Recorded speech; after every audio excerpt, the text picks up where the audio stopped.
We started back in 2017, and we started it because there was a huge disconnect between people not being able to afford to craft, because crafting is fine if you can afford to buy all the fancy supplies and all the magazines.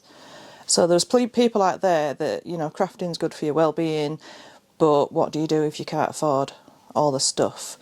And then at the same time there was all this waste that people were throwing away, and it's like, well, let's just put the two together. They need the supplies, they need to get rid of the waste, don't put it in landfill, put it together. So that's why we started.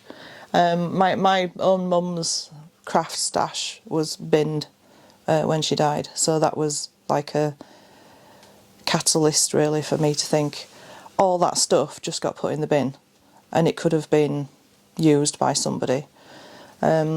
Seeing all the stuff that was going from like the curtain shops going into the skips to go to landfill, it's just criminal in my view. So we started doing some sessions with some homeless guys and in Leeds, and it just grew from there. People started sending the donations in, and then it just absolutely snowballed, and that's why we're here. So I'm the manager, and basically we have to turn bags and boxes of donated supplies into something that we can sell. So people that stop by can stock up on their craft supplies, buy things that they might not be able to find anymore, whether they're a vintage or they just don't make that sort of thing anymore. And everything we make in the shop funds our other activities in the community. So we provide supplies to craft groups, quite often from all of the donations we've got given in. About 20% of our donations go back into the community, and they could be, I'm just trying to think of some we've helped.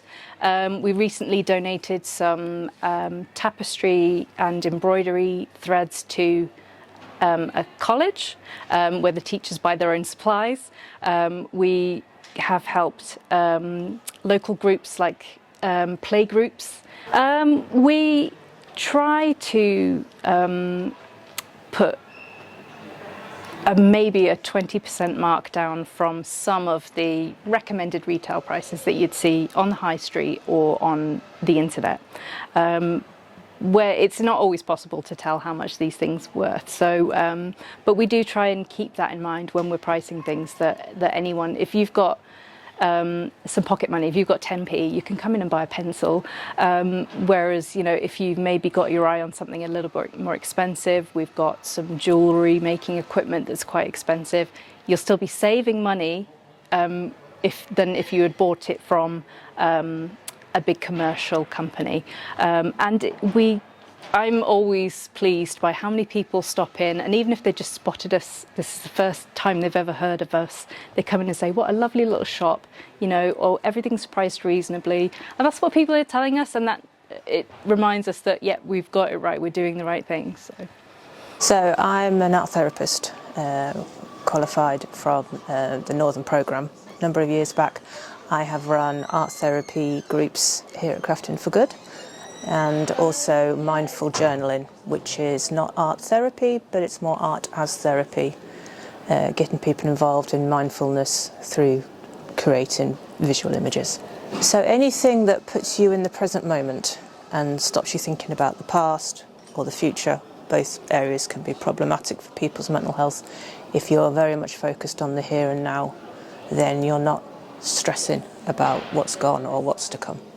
So yeah, so at the moment I list items for sale on eBay, and we've just started a new project where we're using virtual reality to increase people's well-being. That's a new project. Hopes for the future would be to have loads more staff to be able to employ people with mental health and neurodivergent challenges, because, you know, not everybody can go to work 9 to 5. That's how I started what I'm doing anyway, because I was at home. I had to work, but I decided to, well, I'm going to work from home then. This was well before everybody else was working from home, and it was looked on as a bit weird, but that's how I managed to get things to work for me. So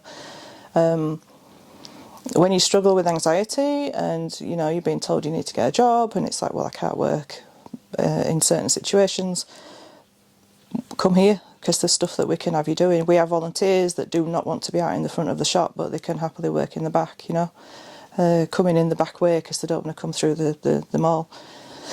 So yeah, job opportunities, especially for people that struggle with a normal, well, I say normal, with the expected day-to-day, and just doing loads more in the community and not having people not be able to explore their creativity because they haven't got the money to do it.